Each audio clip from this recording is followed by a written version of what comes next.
Hey, if you're thinking about stepping up from a home deep fryer to something that can handle a busy kitchen or even a weekend party crowd, the CookRite ATFS 40 might be on your radar. I get why you're hesitating. Commercial fryers aren't cheap, and you don't want to end up with something that looks great on paper but turns into a headache in real life. The link is in the description if you want to check the product details on Amazon. So, what's the real difference between this and the fryers you've used before? Most home units top out around 12,000 BTUs and can't keep up with more than a few pounds of fries at once. The ATFS 40 runs at 10,200 BTUs per burner, but it's got 3 burners working together, so you're looking at over 30,000 BTUs total. That's the kind of output that keeps oil hot even when you drop in a full basket of wings or a batch of onion rings. If you've ever had to wait 2 minutes between batches because your home fryer couldn't recover, you'll appreciate that difference. The stainless steel tank and nickel-plated baskets are built to last, but the real hidden win is the oil cooling zone at the bottom. Instead of scraping burnt bits off the heating element every time you drain the oil, the cooler zone lets debris sink away from the flame. That means less clogging, less burnt taste in your next batch, and fewer times you have to shut everything down to clean the tank. If you've ever spent 20 minutes fishing charred batter out of the bottom of a fryer, you'll know why that matters. Now, let's talk about who this actually helps.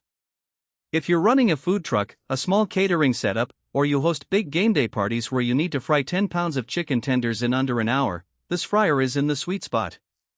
It's also a solid choice if you already have a commercial gas line and don't want to deal with the hassle of propane tanks. The 3-tube design spreads the heat evenly, so you're not getting hot spots that burn one side of a basket while the other side stays pale. But if you're a home cook who only fries once a month or you're tight on floor space, this is overkill. It's 24 inches wide and weighs close to 100 pounds, so it's not something you'll move around your kitchen. You'll also need a dedicated gas line rated for commercial use. If your kitchen only has a standard half-an-inch residential line, you'll need an upgrade, and that adds cost and complexity.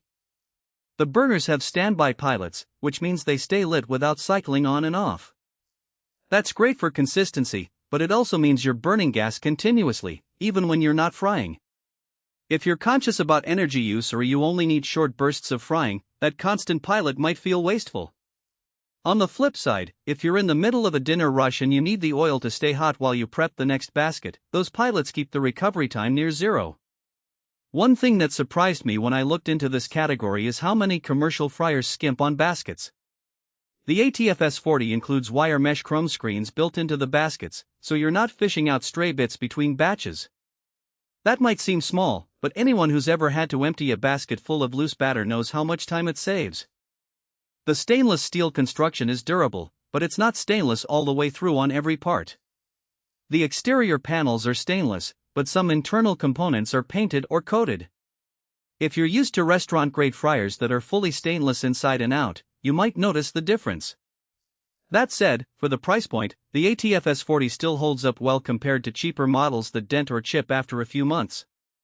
So, should you buy it?